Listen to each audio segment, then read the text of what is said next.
يحتاج لتحقيق تقدم وتغيير على الفور.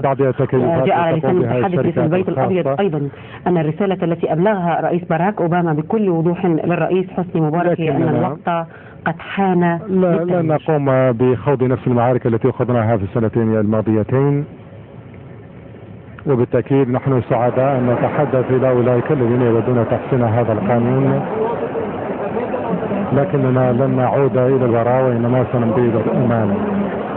لدي سؤالين: